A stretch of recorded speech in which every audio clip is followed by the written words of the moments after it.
So in today's video, we're comparing the cluster strike versus the precision airstrike in terms of Warzone. Obviously, a multiplayer, they're both the 5 streak, you can't run them at once. But when it comes to Warzone, there's unique situations where one is actually more advantageous than the other. We're going to take a look at those with in-game examples. I actually have tons of examples of both cluster strikes and precision airstrikes. And hopefully by the end of this, you guys will understand exactly when one is better than the other. If you do enjoy the video, let me know by hitting the like button. Goal on today's video is 3,500 likes. If you're brand new, looking to find your way back for more Call of Duty content, make sure you are subscribed with notifications on. And if you want even more Call of Duty content, go ahead and check out my second channel, which is linked near the top of the description. Let's go ahead and get into it. So here's the first one. I'm on top of Stadium, looking down. I've already marked the area, and you're gonna see how the precision airstrike works. So here's the first one. So I call it in. Target mark. I'm looking east, and you would think that it's going to go directly in front of you, but for whatever reason, it goes from left to right, which is actually going from north to south. So we'll be doing this throughout the video, see if there's any kind of correlations, because it is kind of weird. This time I'm on the opposite end, looking at the exact same spot, and you would think it's going to go from north to south again. Planes go the same way. But in this case, it's actually going from left to right, so from south to north, and I'm on the other side. This is different than I expected it would do. I really thought it would just go kind of directly in front of you and face that way. Right here is more for the distance. I'm right around 30-ish, 35 meters away, and the target where I aimed is right around the middle mark. So wherever you land with the precision, you're going to aim towards the middle of where you want it to hit. But right here, it gives you about 30 meters and about 10 meters wide. So pretty narrow stretch. That's pretty predictable. If you're being targeted, you got to move 10 meters out the way to get out of there. A little bit more than that because you don't know exactly where it's coming from. But that gives you a kind of general size of what we're working with here. So right there, moving position. Go ahead and put it right in the middle. I stand right there, and we'll go ahead and see how this one goes. And you can see it's going from south, north to south in the same exact direction I'm looking at, and you can use the floor as the pathing that we're looking at here. Then I go ahead and do it from the opposite end. And as you would expect, it goes from south to north in that direction. So that was kind of weird that we're going to see how it changes up depending on where we're at on the map. We have a couple more precisions to take a look at. So right here, I'm aiming at the back of this bus.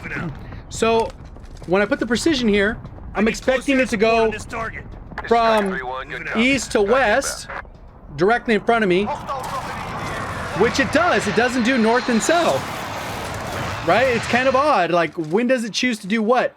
Then I'm at this angle here, and I'm expecting it to go south to north, and it ends up coming across the same flight path again that we just used it in. It ended up going east to west. A little odd here.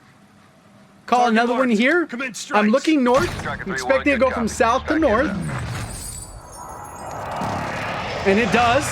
You can see it comes up 15 meters before, about 15 meters after, and it continues. I changed the angle, and even though it's different angle, the plane angle does change. So even though I tweaked it, it did exactly the path I wanted. So it's kind of odd. It's very inconsistent. I have another one here. I mark it directly there. I'm expecting it to go either south to north, east to west, or whatever. It ends up going north by northwest, a little bit west direction from the east side. So a little bit odd, not very predictable. This one I end up going up in the sky so you get a better vantage point. And it goes across that same path that I was looking at. So again, very inconsistent. The only thing that is consistent, about 10 to 15 meters wide, and it goes 15 meters before up to about 15 minutes after wherever you mark. Again, I'm here in this little path, and I want to give several examples. That's why I have so many here, because I wanted to show off all the different things. I had to call in a lot of streaks. So you can see where I'm marking it, where I'm expecting it to hit, and it goes along that path. So for the most part, it's going to go kind of where you're looking. 15 meters before and 15 meters after. Right here, what I've done is I've marked the pole, and it still follows the same mechanics as if The marking is on the floor here, so it's kind of an odd placement. So it comes across, and I check the markings, and you can see where those markings hit. It ended up hitting back over here where this black marker is that we're just walking across. And I'm gonna mark that distance again. It ends up being the same distance of approximately 30 meters, about 15 meters before and about 15 meters after. And it followed that predictable path. So you can see it hit a little bit before, and that's kind of how it works. So that's the precision airstrike. So the pros with that, it's very predictable. If you down somebody, you can pretty much guarantee where the placement's going to be, at least the center, right? Because obviously it can go left, right, front, back, depending on where you're at. A vast majority of the time, it will go from front or from behind you towards in front of you.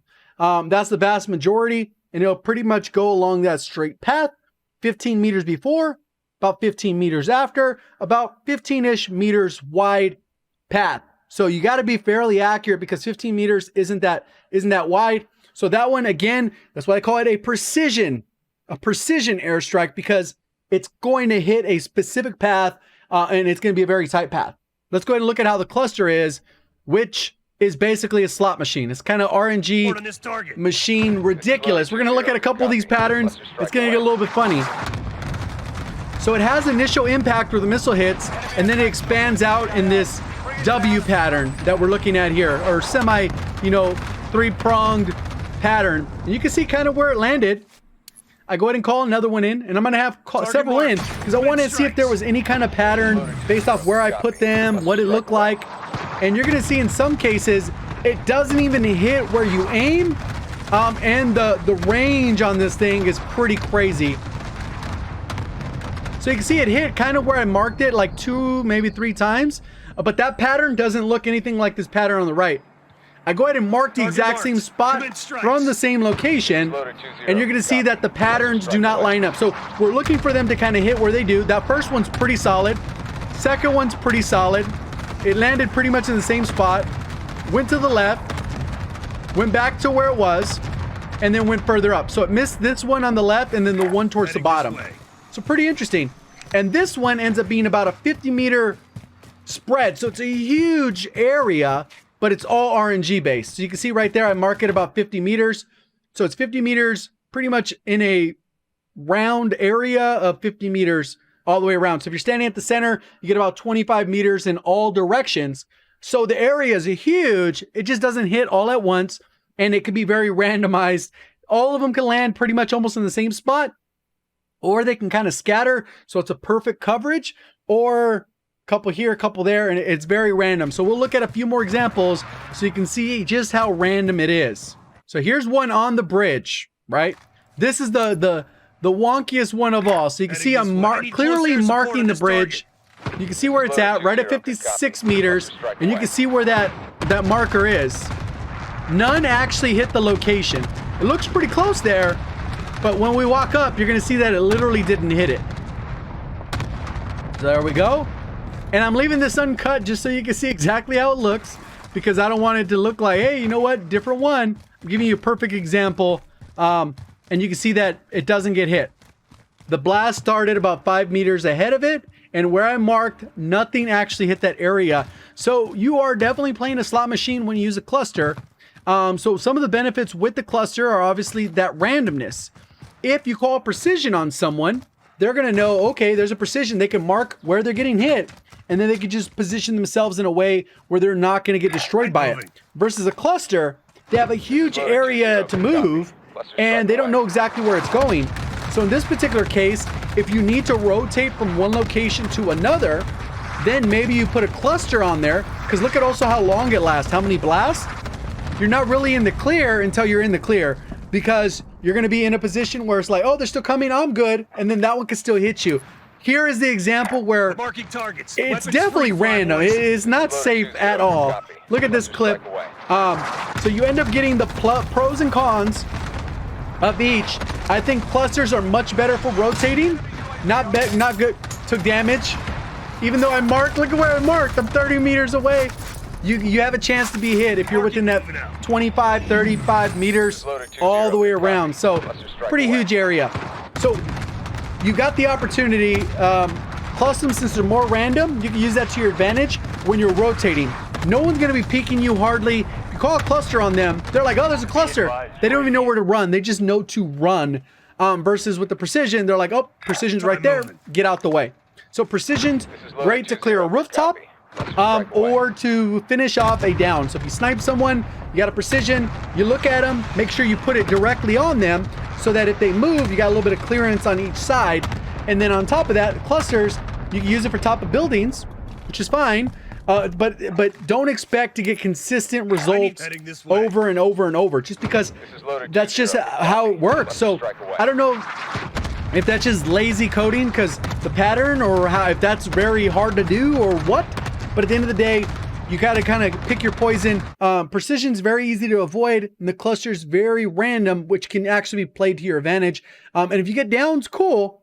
But more than likely, that randomness is not going to do exactly what you want. So let me know your thoughts down in the comments section, which one you prefer. I'm kind of leaning towards a precision airstrike just because you can get that consistency, but obviously that randomness might play a favor for some of you guys out there. If you enjoyed the video, let me know by hitting that like button. If you're brand new, want to find your way back for more Call of Duty content, make sure you are subscribed with notifications on. Appreciate all the support. Thank you for watching. As always, have a great day.